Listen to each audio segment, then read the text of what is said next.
Hi, welcome to our channel of IGNOU Audiobooks, Indira Gandhi National Open University, School of Interdisciplinary and Trans-Disciplinary Studies, SOITS, Bachelor's Degree Programs, Bachelor of Arts, BAD, Philosophy, Semester 3, BPYC-133 Logic, Block-1 Nature of Logic, Unit-2 Basic Concepts in Logic, 2.0 Objectives. This unit introduces the core concepts pertaining to the subject matter of logic. We know that logic is a science that deals with the norms or standards of evaluating arguments as valid-invalid. Arguments are made of propositions, and propositions have to be carefully distinguished from sentences. In this unit, learner will study times the distinction between arguments and argument forms, propositions and proposition forms, times the notion of validity-invalidity of arguments as contrasted with the truth-falsity of its constituent propositions, times the basic terms and concepts of Indian logic and its distinguishing features. 2.1 Introduction. We start with arguments, the principal target of logic, with an aim to appreciate its abstract and conceptual nature as distinguished from a concrete piece of inference. Discussion about the notion of an argument will naturally take us to the notion of propositions or statements as distinguished from sentences, and further to the principal kinds and forms of propositions and also forms of arguments as distinguished from their content. The idea of familiarizing ourselves with propositional forms and argument forms is to appreciate the formal notion of validity and invalidity with which deductive logic is concerned. The extensive use of symbols that comes to mark modern symbolic logic and its basic difference from Aristotelian logic are issues that are woven with the theme of validity. The notions of formal proof of validity and formal fallacies in invalid arguments naturally come up in this context. 2.2 Argument and its constituents, premises and conclusion. We know that logic is a science which teaches you to argue correctly. This would mean that logic deals with the norms or standards of valid arguments. What is an argument? It is a set of at least two propositions in which one or more propositions are claimed to be the ground of another proposition. The ground propositions are called premises and the deduced proposition is called conclusion. Premises and conclusion are propositions that are the constituents of an argument. Let us consider some examples of arguments. 1. Rajiv is a first-class M.A. and Rahul is a PhD. Rahul is a PhD. 2. Either Anshu is a first-class MA or a second-class MA. Anshu is not a first-class MA. Anshu is a second-class MA. 3. If Arun comes, then Aarti will also come. If Aarti comes, then Indranil will also come. If Indranil comes, then Utpal will also come. If Arun comes, then Utpal will also come. 1. Has two constituents. I. Its conclusion is deduced from one premise. 2. Has three constituents. I. Its conclusion is deduced from two premises. 3. Has four constituents. I. Its conclusion is deduced from three premises. 2.3 Arguments and inference. Inference is a cognitive process which addresses the sequence through which the knowledge of the premises leads to that of the conclusion, coupled with the question whether the knowledge of the premises is enough to lead to conclusion or whether other intermediaries are needed.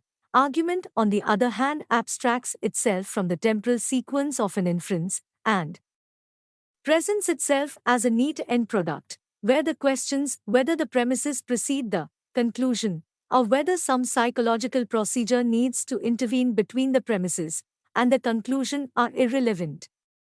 As deductive logic seeks to make arguments independent of cognition of the premises, it also thereby makes the validity of arguments independent of the truth-falsity of the premises. Thus, an argument in this sense seeks to represent merely the conceptual or hypothetical connection between the premises and the conclusion independent of the cognition of the premises or their truth-falsity. 2.4 Proposition. Its difference from a sentence. Propositions are meanings of indicative sentences or statements made by the use of indicative sentences. Indicative sentences are those which, as contrasted with questions, commands, optations, etc., can be used to make statements that are true-false. Arguments can be composed only of propositions or statements and not of questions or commands. Let us consider argument 2. Suppose the premises are recast as, "Oh, I wish either Anshu were a first-class MA or were a second-class MA. Is Anshu not a first-class MA? We have turned each of the premises into other non-indicative moods. A wish and a question. From these two sentences we cannot derive any other sentence, either in an indicative or in a non-indicative mood. So we need propositions for constructing arguments in logic. A better way to define propositions or statements is to say that propositions are those which can be true-false, i.e., those which have truth value. The difference between indicative sentence and proposition. It must be noted that indicative sentences are not constituents of an argument. Sentences including indicative sentences are physical objects consisting of visible signs or audible sounds. Consider the following sentences. It is raining. English, is regnet. German, il pleut. French, var bhavati. Sanskrit. All of these mean the same, or rather they make the same statement, but as sentences or as series of physical marks they are different. It is thus obvious that what enters into the constituents of arguments are the meanings of sentences or statements made by indicative sentences, which are propositions. Terms and propositions. Propositions are often said to be composed of three terms: the subject term, the predicate term, and the copula, which joins the former with the latter. Learners are advised to substantiate their answers by using their own illustrations and examples, wherever applicable. 2.5 Validity. Invalidity of arguments, truth value of its constituents. While a proposition is either true or false, an argument is either valid or invalid. A valid argument is such that if its premises are true, its conclusion cannot be false. This does not mean that a valid argument has to have true premises. What validity of an argument demands is that it cannot be a combination of true premises and a false conclusion, though it may have other combinations like those of false premises and true conclusion, or false premises and false conclusion, etc. E.g., if Rabindranath Tagore won a gold medal in swimming in the Olympic Games, then he donated it to Vishwabharati. Rabindranath Tagore won a gold medal in swimming in the Olympic Games, he donated it to Vishwabharati. This is a valid argument, though its second premise and the conclusion are false. The crucial point for its validity is that if its premises were true, the conclusion could not have been false. An invalid argument is such that even if its premises are true, it may still have a false conclusion. This means that an invalid argument can have all sorts of combinations of the truth values of its premises and conclusion, e.g., if Rabindranath Tagore was born in Garyahat, then he was born in Calcutta. True, because Garyahat is a place in Calcutta. Rabindranath Tagore was born in Calcutta. True, Rabindranath Tagore was born in Garyahat. False, because he was born in Jorsanko, not Garyahat. 2.6 Sound and unsound arguments. An argument is sound when it is valid and all its premises are true.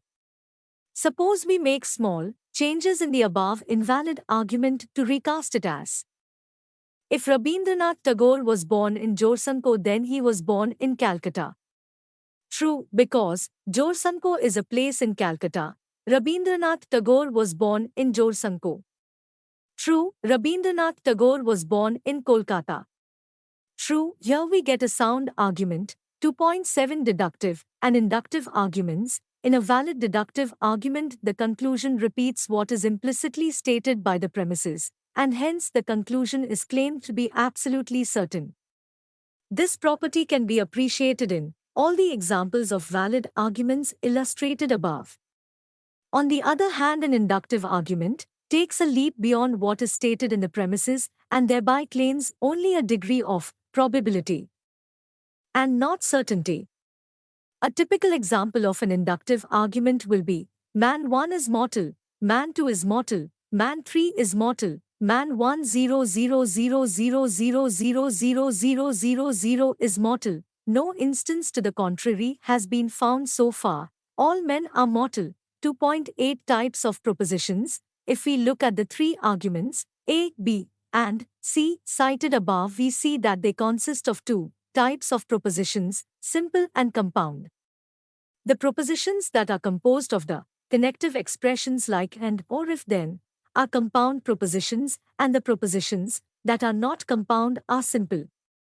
So we can say the proposition which has at least one part that can itself be considered as a proposition is a compound proposition. To take one example from 2, either Anshu is a first-class MA or he is a second-class MA.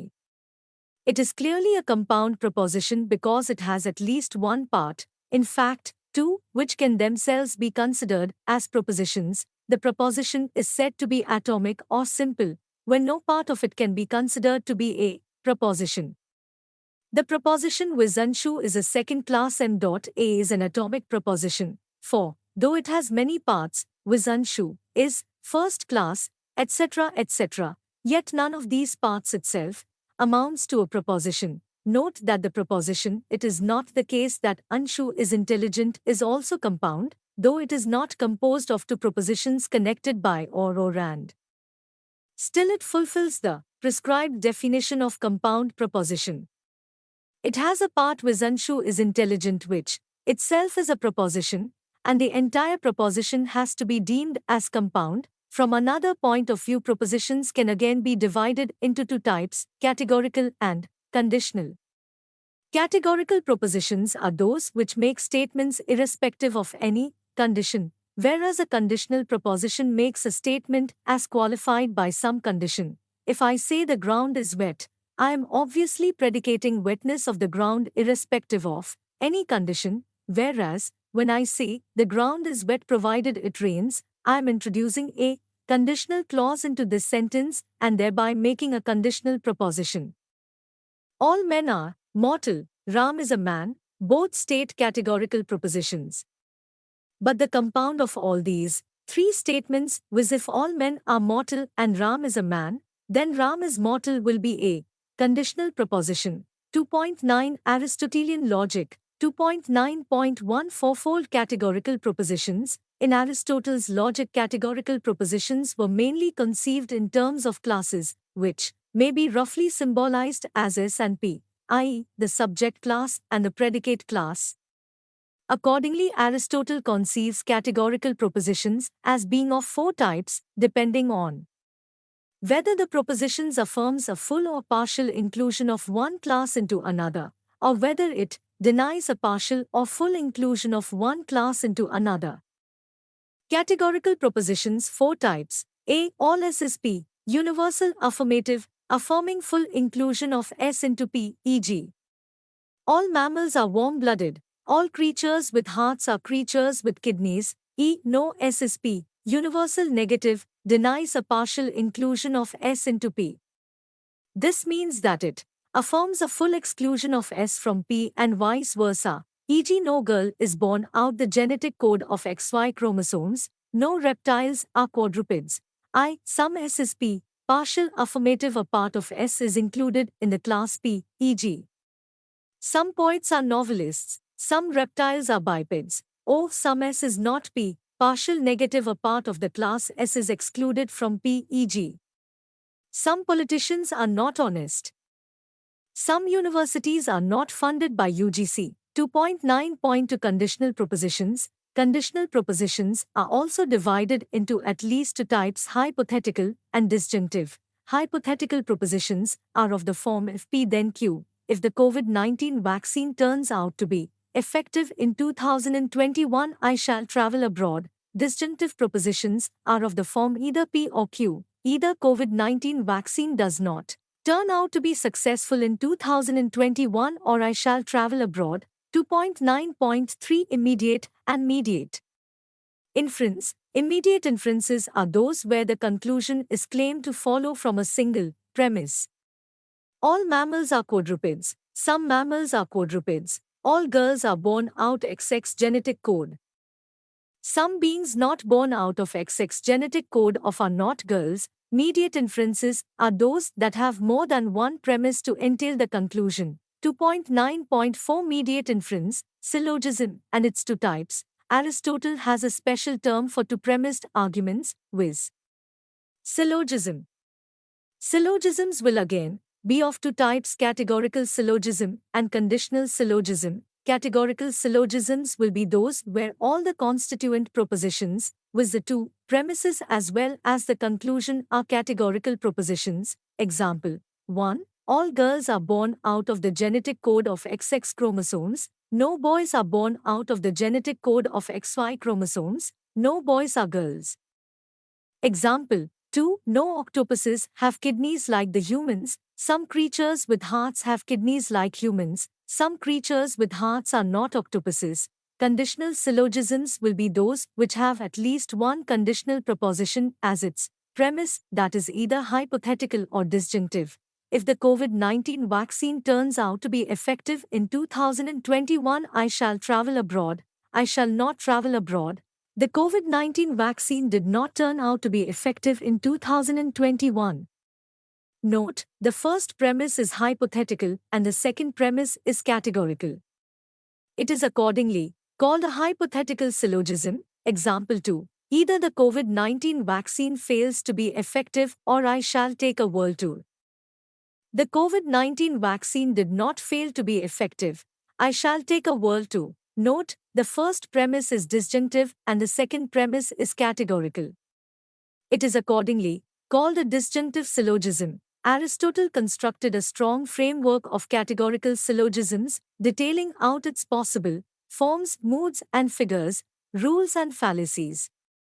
Details about categorical syllogism will be discussed in Unit 3.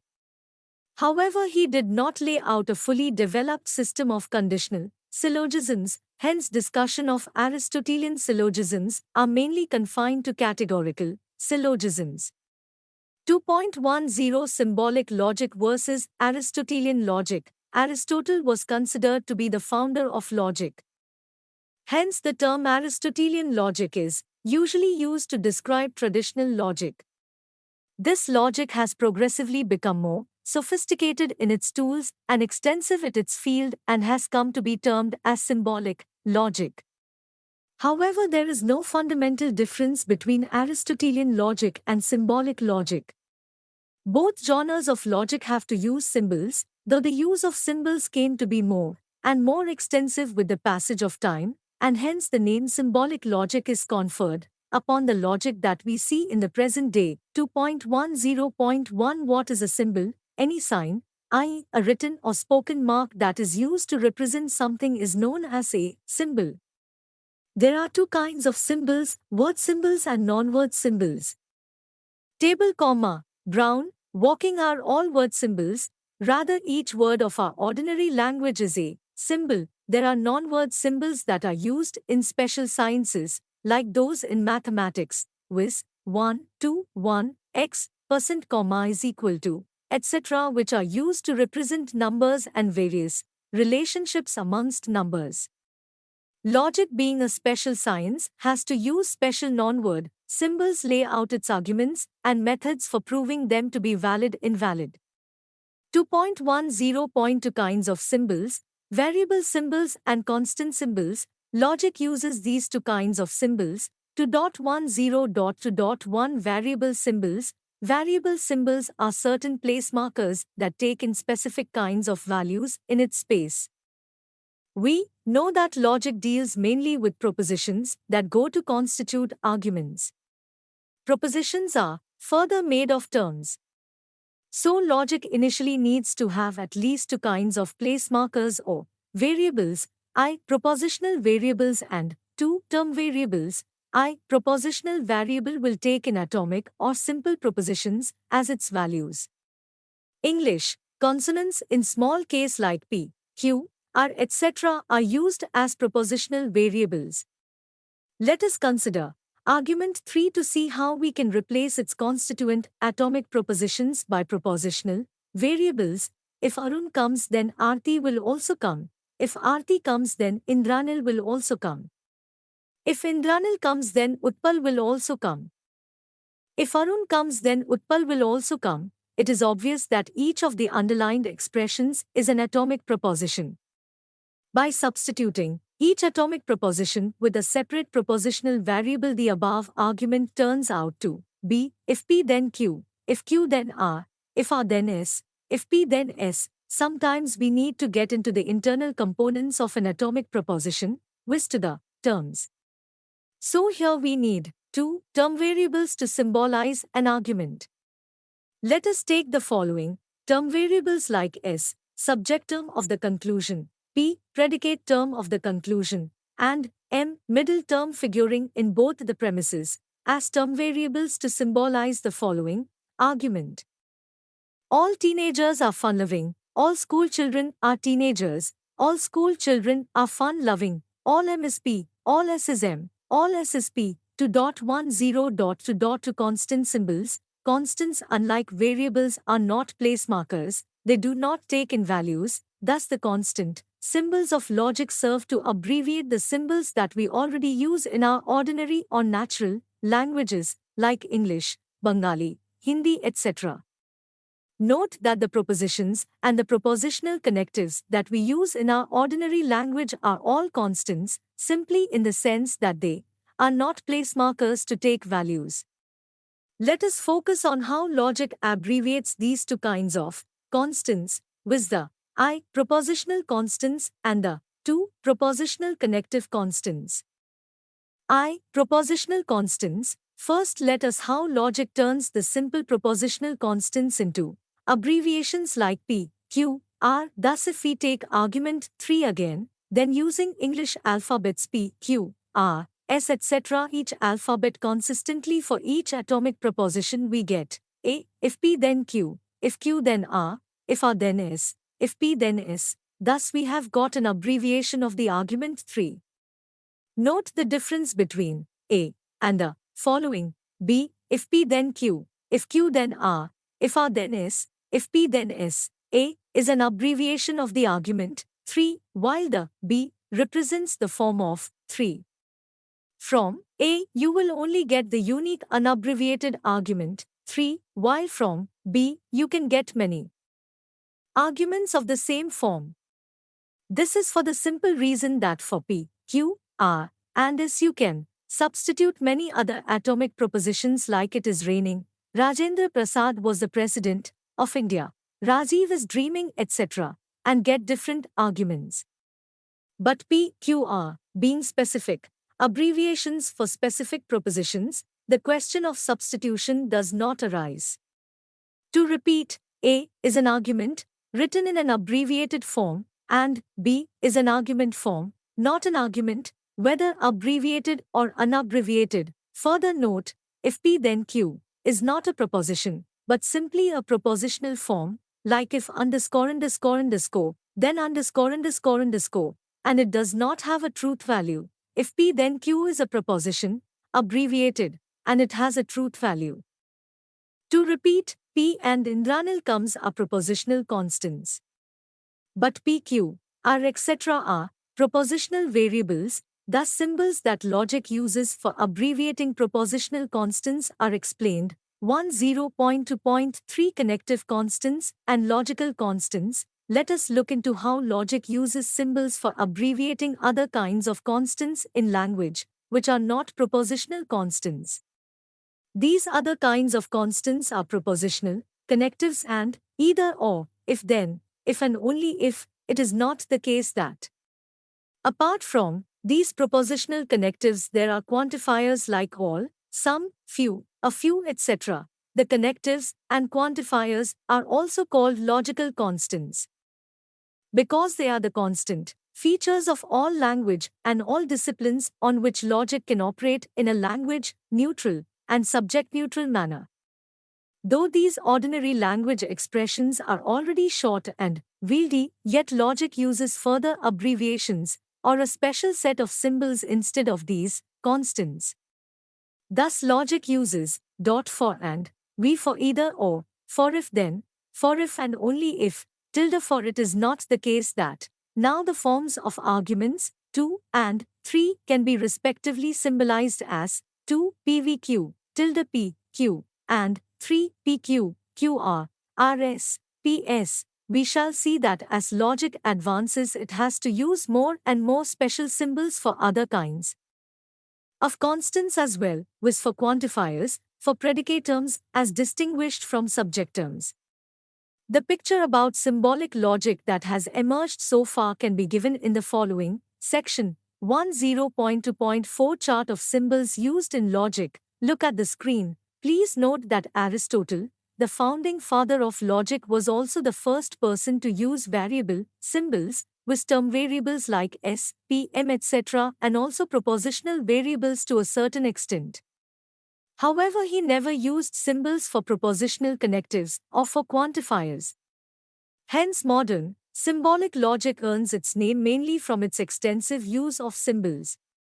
2.11 Statement forms or propositional forms. Once we understand the distinction between a propositional variable and a propositional constant, it is easy to understand what a propositional form is.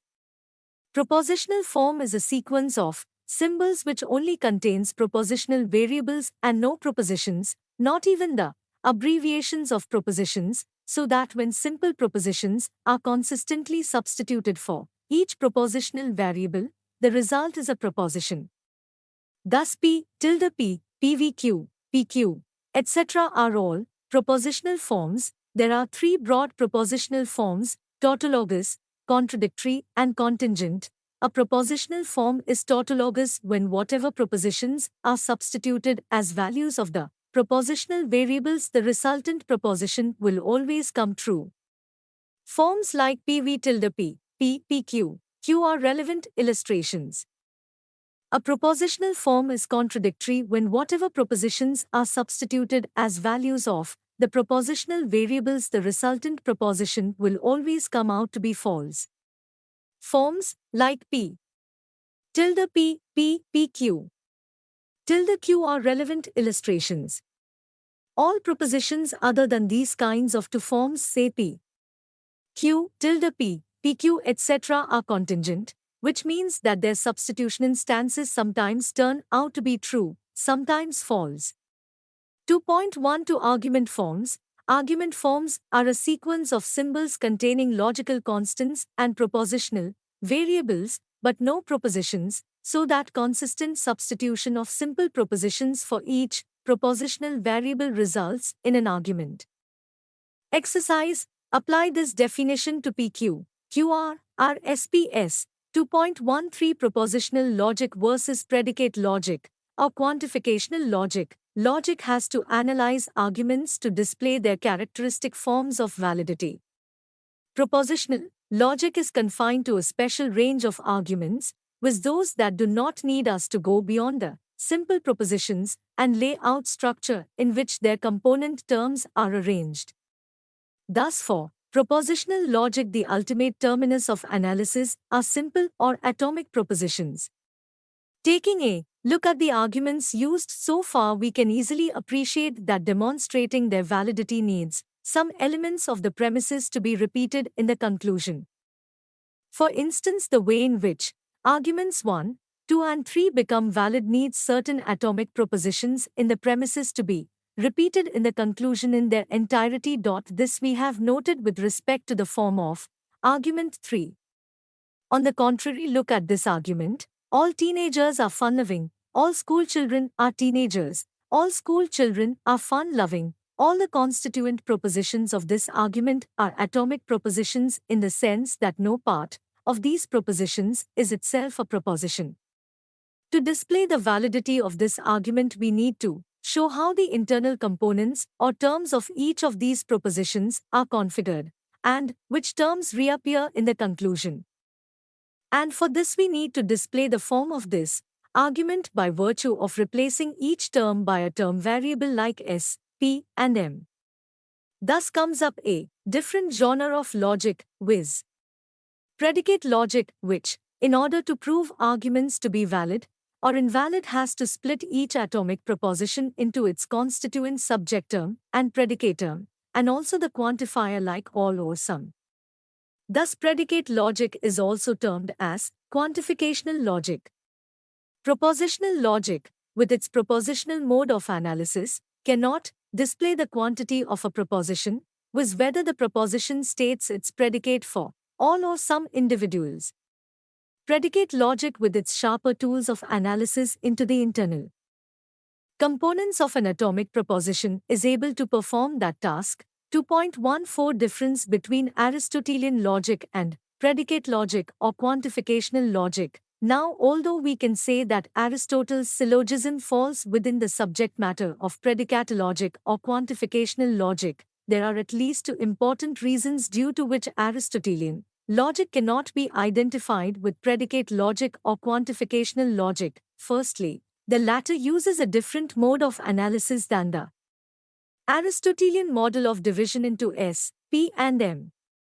This logic invokes two variables, one for individuals without general properties, and the other for properties independent of any individuals.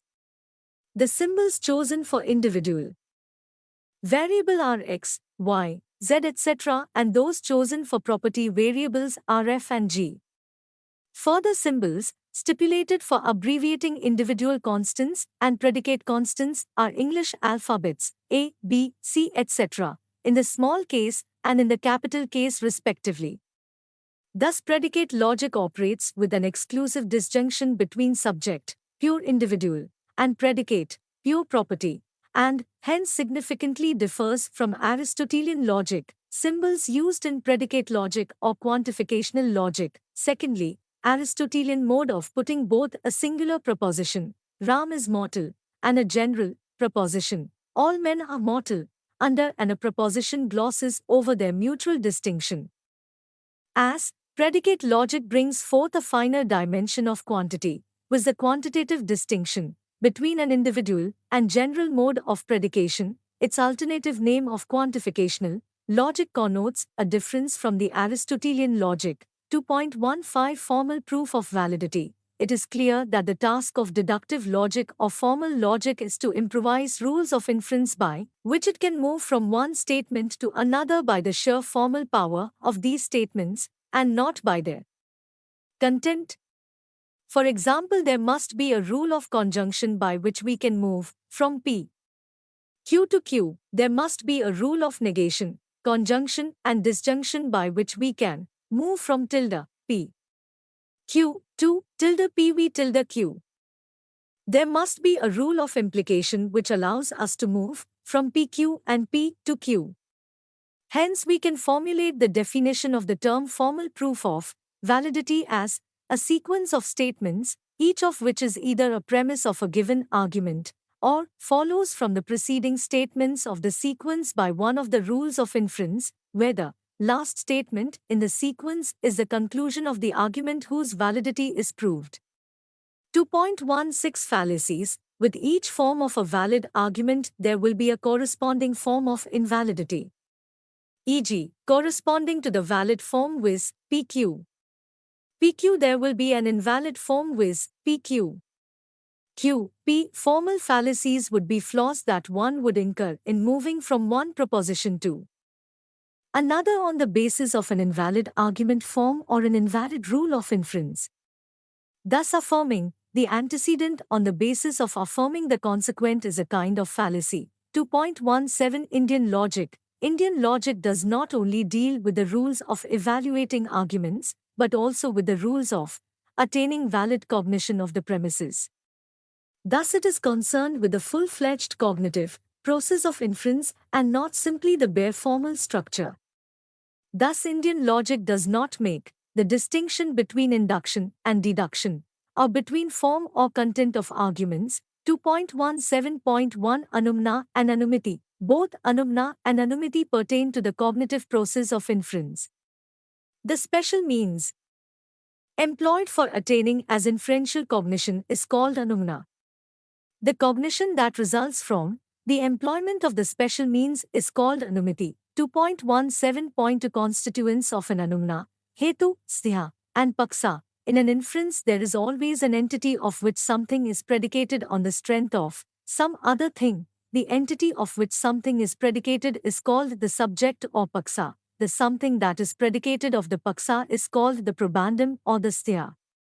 The thing on the strength on which the predication is performed is called the probans, or mark or hetu of the inference. The stock example of an is anumiti is this hill has fire. Because wherever there is smoke there is fire, and this hill has smoke that is pervaded by fire. Evidently what figures as the paksa, sthya and hetu in the above example are the hill, the fire and the smoke respectively. One can also easily see that they roughly correspond to what is signified by the minor term, major term, and the middle term of the Western syllogism. 2.17.3 Anumna or Parmara, the special means or the anumna for acquiring anumiti is a special kind of cognition viz. Parmara. Roughly speaking, in any inference we see a sight characterized by a mark or a hetu, say a hill emitting smoke, followed by a remembrance of the universal copresence of smoke and fire, further followed by the assurance that the smoke that we see comes under this universal rule. It is this assurance that is the Parmara. To it more formally, it is the cognition of the subject, paksa, of an inference, having a mark, hetu, that in its turn is universally pervaded by the sthya or the property to be inferred. This Parmara or application comes last in the series of cognitions, immediately generating the final inferential cognition which the hill has fire, and hence it is called the instrumental cause of inferential cognition. 2.17.4 Swarthana and Parthanuna. Inferences are generally of two types, inference for oneself, Swarthana, and inference for others, Parthanuna. The above account applies to the first kind, where a person applies a hetu in a particular site to gain some new knowledge for his own purpose, Swartha. On the other hand, the person may also adopt a special means to bring about an inferential cognition for others, Partha. 2.17.5 Parthanuna or the five-membered syllogism. On the occasion of Parthanuna, the speaker employs a compound statement consisting of five components to produce the required inferential cognition for his hearer. For the stock example of inference from smoke to fire, these five statements will be: I, there is fire in the hill, pratijna or thesis; 2, because there is smoke, hetu or the reason; 3, wherever there is smoke there is fire, as in kitchen, etc. Udhara or the statement of Vyapti with examples. 4, the hill has smoke which is pervaded by fire. Upnaya or application. We, therefore the hill has fire. Nigmana or conclusion. The Naiyikas hold that it is the cognition generated by this five-membered statement in the form of a Parmara that is the penultimate stage in generating the inferential cognition in the mind of the hearer, and hence that Parmara again is the Parthanumana in the primary sense of the term. 2.17.6 Vyapti. In order to ensure that the inference is a correct one, the hetu employed has to be valid. To be valid, the hetu has to be universally and unexceptionally pervaded by the sthya, so that one can legitimately say, wherever there is hetu there is the sthya. This required relation between the hetu and sthya is called vyapti or the rule of concomitance. Here the qualification of the vyapti relation pertains to the sthya. The sthya must be such that it must never be absent where the hetu is present, though the reverse might not always hold true. The hetu or smoke is absent in some locations of fire, with the red-hot iron bowl, which shows that the sthya is not pervaded by the hetu. 2.17.7 Hetvapsa. The term hetvapsa is a compound of two terms, hetu and bha, I, the appearance or a fault. The term hetvapsa thus stands for an apparent or seeming mark, or the folly of the proposed mark. Hetvapsa is defined as that whose correct cognition is an impediment to an inference. Example, sthara savyabhikra is a type of hetvapsa. A faulty hetu of this type is defined as one which is present where the sthya is absent. For instance, this hill has fire, because it is knowable. Here hill is the paksa, fire is the sthya, and knowability is the hetu. The hetu is not only present in the items like kitchen, cowshed, factory, where the sthya is present, but also in the sites, where the sthya is absent like lakes, ponds, ice refrigerator, etc. The hetu is not present exclusively where the sthya is, and thus impedes the correct cognition of vyapti between knowability and firehood. 2.18 Summary, focusing on the notion of arguments and the propositions that constitute arguments, we have browsed through all the basic notion of deductive logic. The use of symbols designed to uphold the logical form of propositions and arguments, furnishing a key to the techniques of applying formal proofs of validity, have been clarified. Lastly, the basic notions and vocabulary of Indian logic have also been presented to provide a more comprehensive grasp of logic. Thank you. Subscribe to our channel for more updates, and we will see you with the next chapter.